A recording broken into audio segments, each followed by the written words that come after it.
چې په سر د پښتنو کورسو لتلي سو خبر یې چې اوس هغه خلک څه شو چې راوړي د امن ناوې پښتونخوا ته دغې جنج پسې د سترګو تور اوبه شو. اعوذ بالله من الشیطان الرجیم. بسم الله الرحمن الرحیم.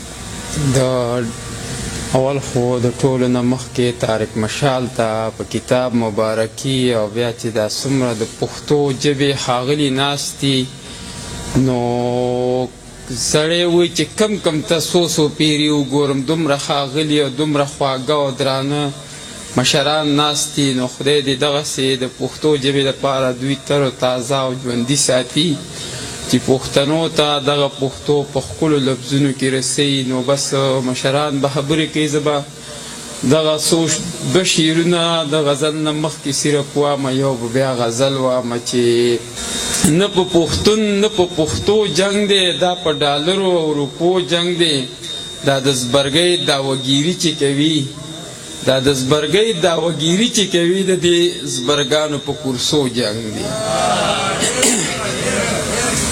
مننه، دا د زبرګۍ دعوګیري چې کوي د دې زبرګانو په کورسو جنگ دی. او دغه نوی غزل په پښتنه مینه چې نه د دین نه د دنیا نه د کاله شو، نه د دین نه د دنیا نه د کاله شو، هیڅ بې سبوچ په سر د ژوندانه شو.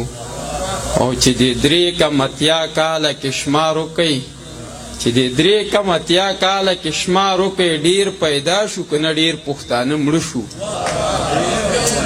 مننه، چې د 3 کم اتیا کاله کې شمار وکئ چې ډېر پیدا شو که نه ډېر پښتانه مړه شو. چې په سر د پښتنو کورسو لتلي سو خبر یې چې اوس هغه خلک څه شو، چې په سر د پښتنو کورسو لتلي سو خبر یې چې اوس هغه خلک څه شو چې راوړي د امن ناوې پښتونخوا ته دغې جنج پسې د سترګو تور اوبه شو.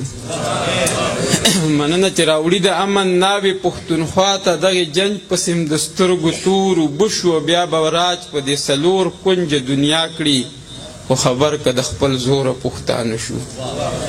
بیا به راج په دې 4 کنجه دنیا کړي خبر که د خپل زوره پښتانه شو. او چې په حق کې د پښتون خبره راغله، چې په حق کې د پښتون خبره راغله، ډېر ښاغلي هم کاڼه شو او هم ړانده شو. یو جهان مننه.